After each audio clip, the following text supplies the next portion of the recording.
Let me tell you of the days of high adventure.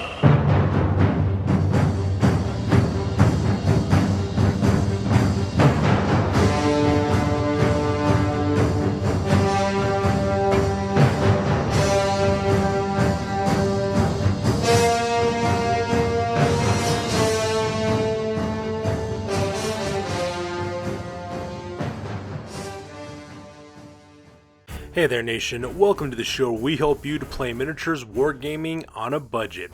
It is I, Commander Chiefscape, and we are back with an episode of the Golden Age. This is our series of weekly Warhammer battle reports, and this is battle report number 84. It is a 2,500 point battle that is fought between Scream of the Emo as well as myself. Scream of the Emo is bringing House von Koss of the Vampire Count, and I am playing Pilgrims of the Bloodwind Spoil, our 2,500 Khorne Legion of Chaos army. So this is the second time we'll be playing with this army against another in another battle, so I'm looking forward to exactly see how these guys perform. We're playing at 2,500 points on this one because that's the most that my friend Scream of the Emo has for his Vampire Counts.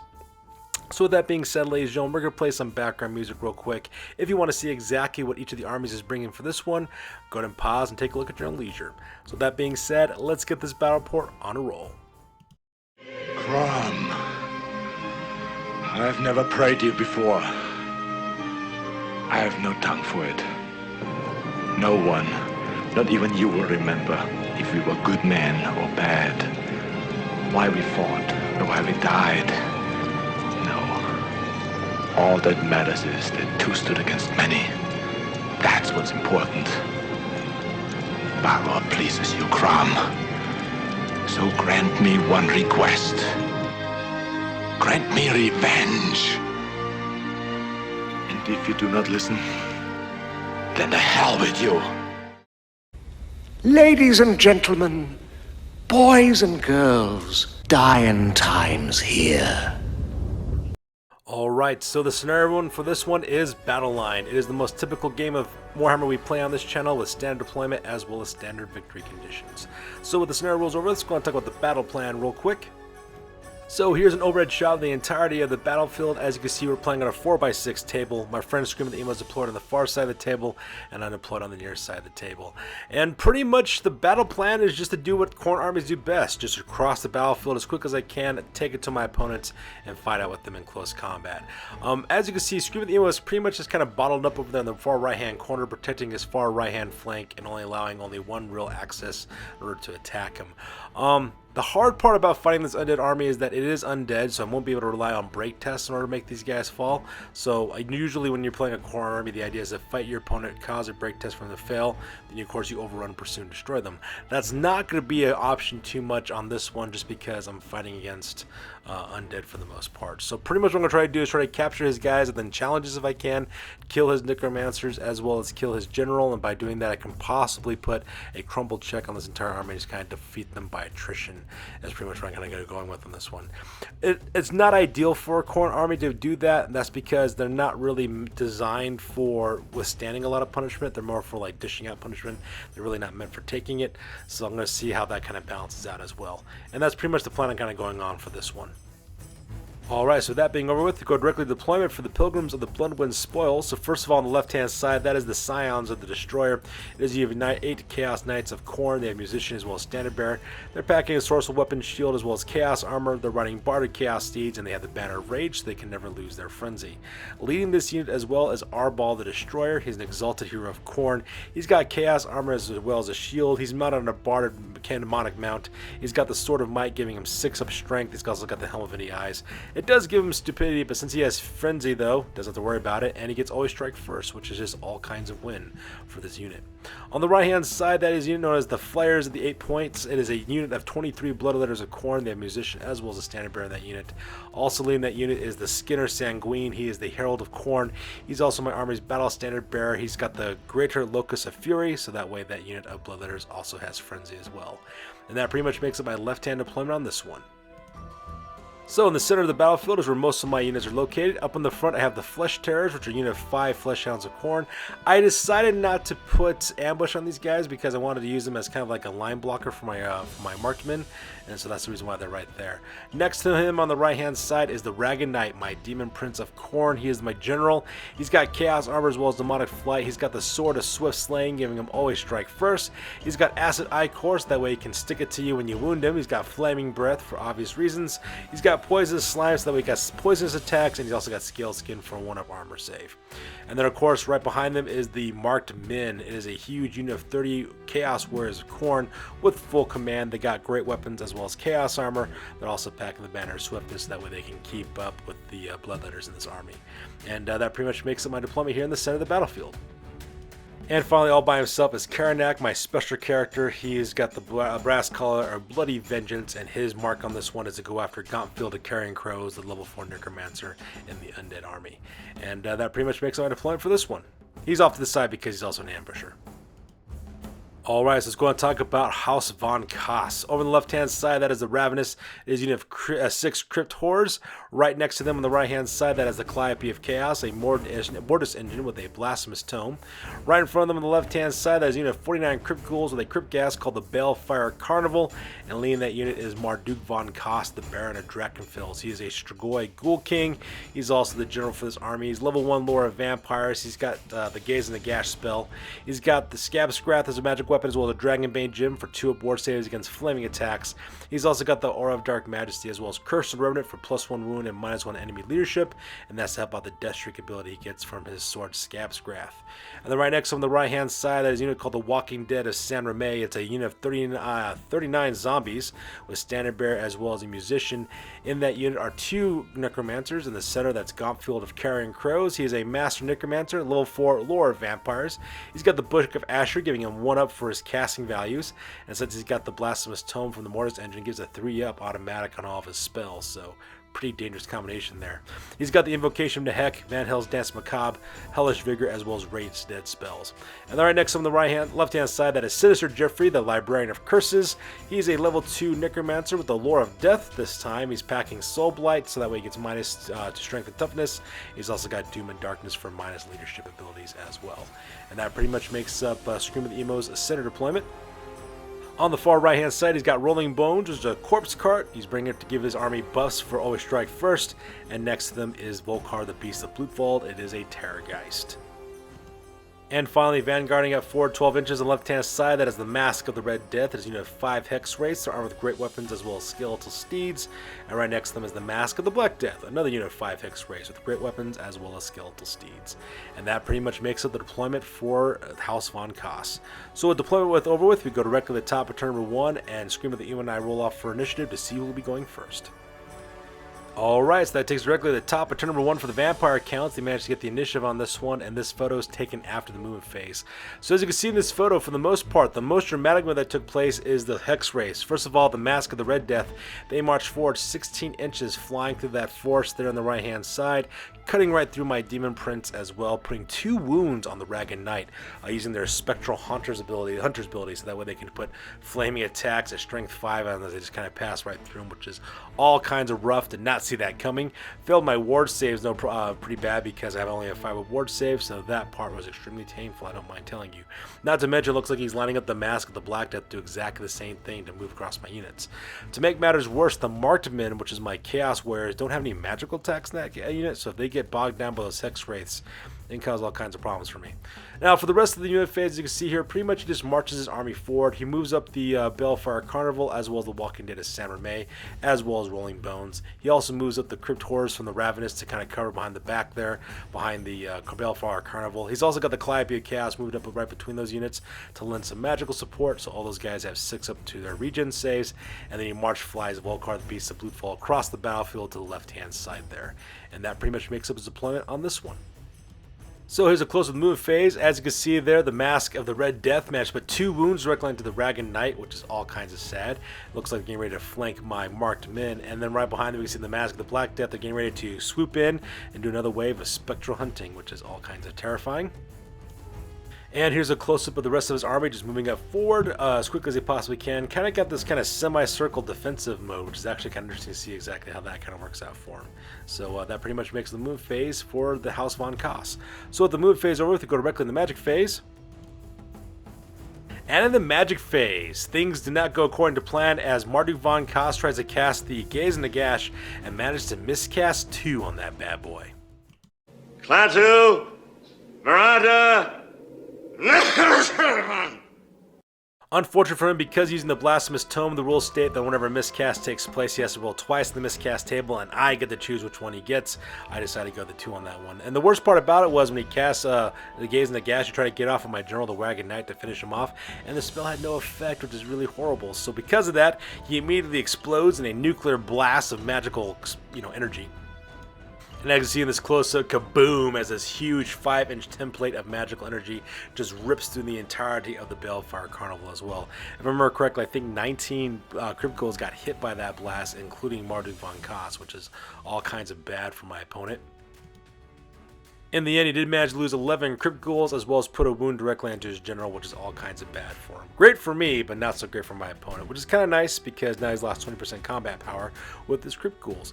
Now, the only sad part about that, of course, is that he can bring back his dead if he wants to, but because he miscast 2 on that one, he lost the rest of his power dice as the magic phase comes to a crashing halt for House von Koss. So, with the magic phase over with, there is no shooting phase because nothing of his army is within range, and there is no close combat, so we directly to the bottom of turn number 1 for the Chaos Legion of Khorne. So that takes directly to the bottom of turn number 1 for the Khorne Legion of Chaos. As you can see in this photo, I just move as quickly as I possibly can because I want to kill some undead as quickly as possible. So you can see in this photo, pretty much I just kind of marched everything forward. The first thing I did, of course, is I marched up the Flesh Terrorists. Kind of did a massive 90-degree wheel with their marching, so that way they're facing off against the Mask of the Black Death as well as the Mask of the Red Death. By doing this, they can use their demonic attacks or their magical attacks, and hopefully I can tear apart those 2 Hex Wraith units as well. And at the same time, protect my Markmen from being charged in the flank. After that's done, of course, I marched up the Markmen as well as the Flayers of the 8 point, moving up their maximum movement allowance like there in the middle of the battlefield, so that way I can charge into my opponents. Hopefully I can stick it in that way. At the same time, I also march up my Scions of the Destroyer over there on the left-hand side to protect their left-hand flank. And then, of course, kind of like a wimpy move, but I took the Ragged Knight and I marched Flume away from his original position, right behind the Flayers of the 8 points. Hopefully that'll protect him from being attacked against by those Spectral Hunters, because that was pretty brutal, and I really don't want to lose my General. And that pretty much makes up my move phase for this one. Alright, so here's a close-up over here on the left-hand flank. You can see that my Scions of the Destroyer, as well as the Flare of the 8 points, as well as my General, the Ragged Knight, moving up as quickly as they possibly can to my opponents. And here's a close-up of my marked men getting protected by the Flesh Terrors as they try to move up as quick as they can in order to engage the House von Koss. And since I don't have a wizard in this army, we skip the magic phase, and since I have no shooting, there's no shooting phase, and since no one's engaged with close combat, I skip the combat phase, and we go directly to the top of turn number 2 for the vampire counts. Alright, so that takes directly to the top of turn number 2 for the vampire counts, and this photo is taken out the move phase. And as you can see, Scream of the Emo does not waste any time whatsoever committing his forces. First thing he does, of course, is declare a charge with the Balefire Carnival, who have no problem whatsoever tearing across the battlefield and smashing within the Flayers of the 8 points. So those guys are engaged in close combat with them. At the same time, the Walking Dead or Samurai may also go crashing in directly into the Markmen, which is actually kind of a bold move from my opponent, considering he's got zombies against my Chaos Warriors. Because I'm pretty sure my Chaos Warriors can deal with them no problem. After he gets done with that, of course, he just pretty much just marches up everything else. He moves the Ravenous over to the left-hand side, so that way he can kind of catch my... It looks like he's trying to catch my Scions of the Destroyer there in their frontal attack. At the same time, he also flies the Volkar, the Beast of Blutval, directly to the left-hand side of my unit of Chaos Knights, so that way he can kind of scream my eardrums and kill me as well. He also moves up the Calliope of Chaos right behind the Balefire Carnival to land up their 1-up regen save. At the same time, looks like to shout with his ghostly howl directly into my Flayers at the 8 points, which is kind of crazy. He also marches up Rolling Bones there on the right-hand side to kind of cover his right-hand flank as well. However, probably the most dramatic movement, of course, is that he once again marches up both the Hex Wraiths from the Mask of Black Death as well as the Mask of Red Death. The Mask of Red Death kind of cut right through my Demon Prince once again, inflicting the last last wounds they need in order to kill him. So because of that, my Demon Prince goes crashing face down on the ground, having his soul ripped out by a bunch of Grim Reapers on skeletal horses. And of course, he moves with the Mask of Black Death to go right through my Flesh Hounds, managed to kill one of the Flesh Terrors as well, which is all kinds of craziness. And that pretty much makes up his move phase for this one. So here's a close-up. As you can see the charge is taking place. You can see that the Walking Dead of Samurai May have crashed directly into the Markmen, as well as the Rolling Bones catching up. Same with the Calliope of Chaos. So you can also see that one of my Flesh Terrors got killed by the Mask of Black Death. And here's a close-up of my general, the Ragged Knight, being killed by the Mask of the Red Death as they haunted his spirit through the spectral realm. Something always brings me back to you.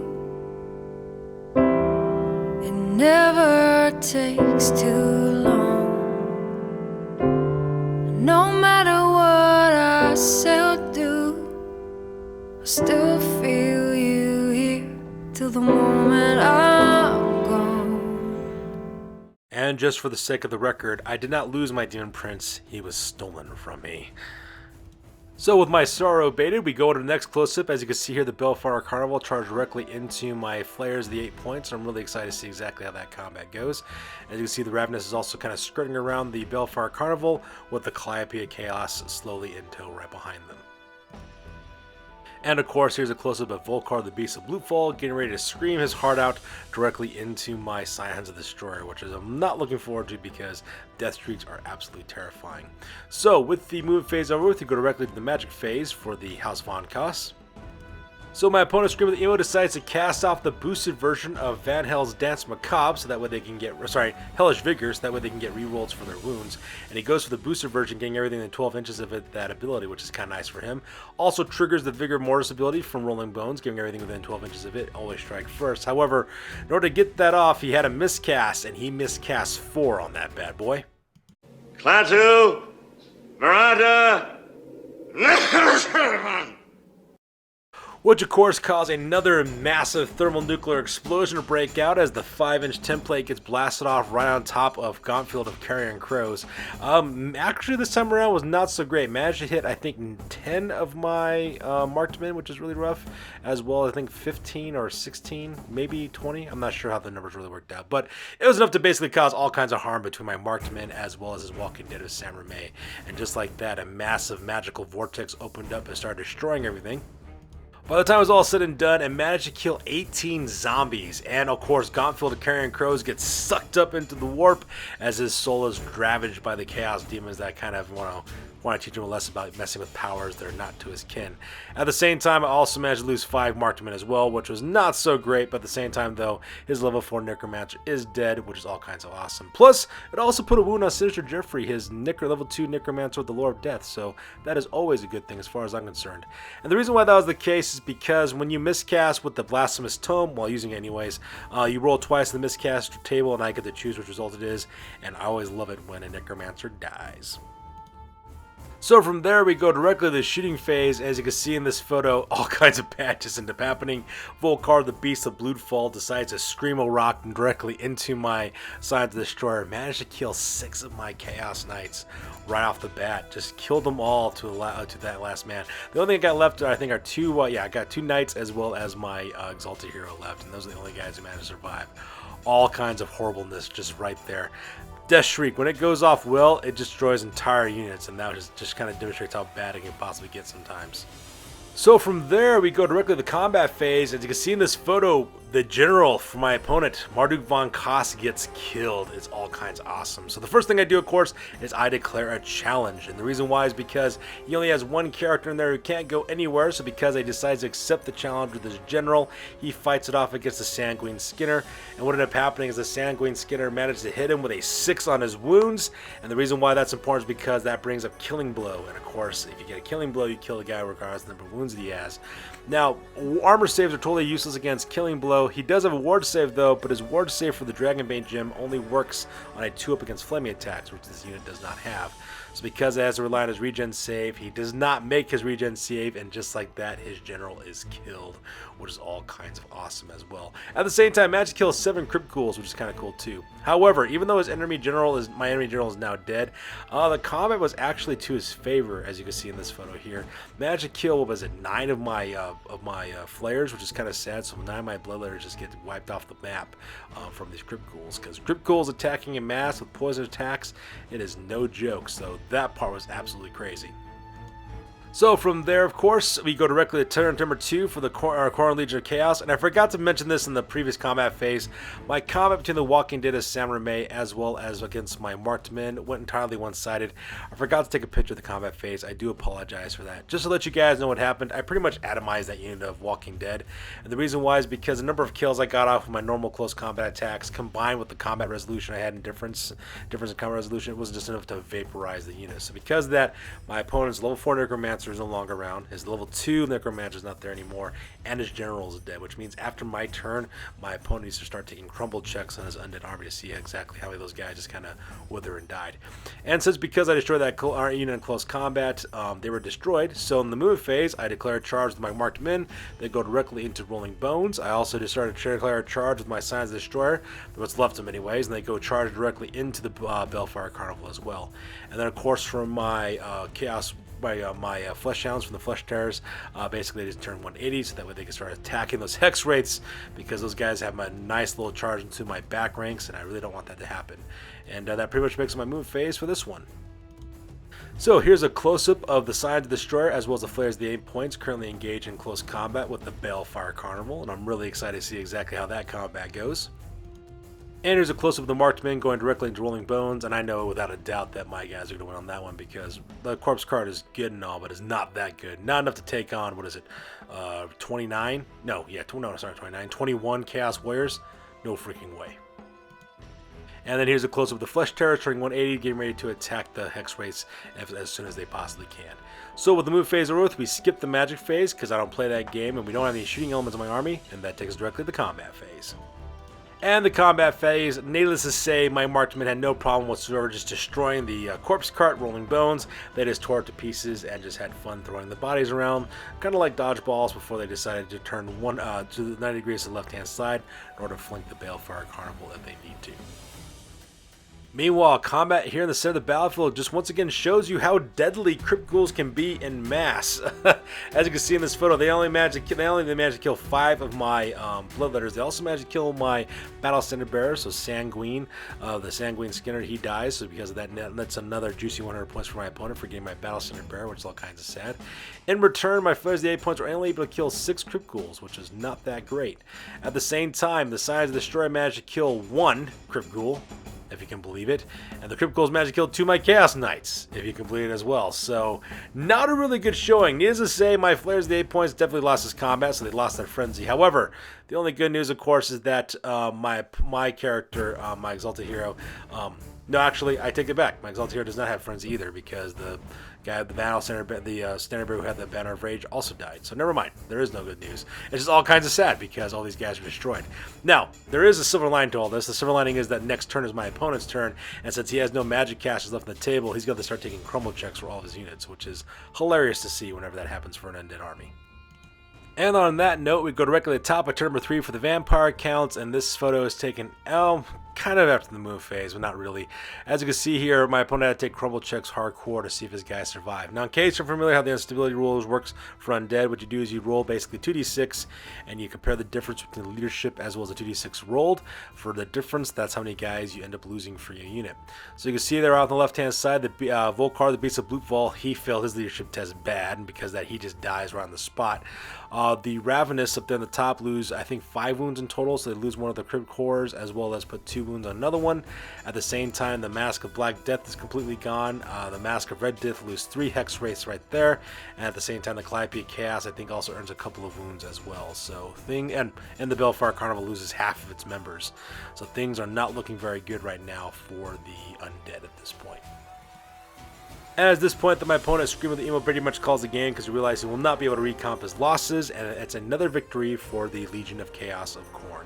So that being said, ladies and gentlemen, go directly to the after action report because this battle report is now officially over. That's it, man. Game over, man. It's game over. Sure, I could have stayed in the past. Could have even been king. But in my own way, I am king. Hail to the king, baby. Alright nation, now it's time for the after action report. This is the part of the battle report we talk about what went well, what went poorly, and what we can learn for the next time that we do battle. This is the after action report for the Golden Age Warhammer Battle Report number 84, and this one ended up being a victory for yours truly. I managed to score 1,822 points against Scream of the Emo, and Scream of the Emo managed to score 1,490 points off of me. For my losses, I lost the Ragged Knight, the Sanguine Skinner, Karanak, as well as the Scions of the Destroyer. Scream of the Emo, he lost Marduk von Koss, the Baron of Drakenfels, Gauntfield of Carrion Crows, Sinister Geoffrey, the Librarian of Curses, the Walking Dead of San Reme, Rolling Bones, the Mask of Black Death, and Volkar, the Beast of Bloodfold.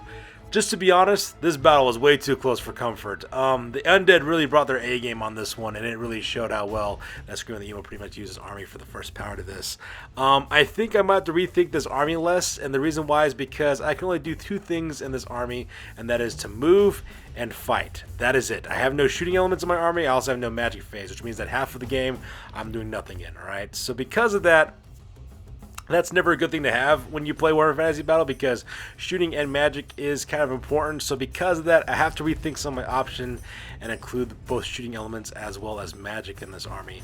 And there's only two problems with that. First one is stupid. The second one is more of a personal thing. First reason why it's stupid is because it's not narrative. I don't imagine a lot of Khorne guys, using magic and using weapons, long-range weapons in the fighting. I imagine just hordes of Chaos Warriors and demons just, get into your face and fighting out in close combat. So I am a fluffy wargamer. I love the narrative builds of armies. I like to play for fun, not so much competitiveness. I just like putting army lists together that sound really cool and narrative, and that's what I usually do. So that's why I don't want to do it.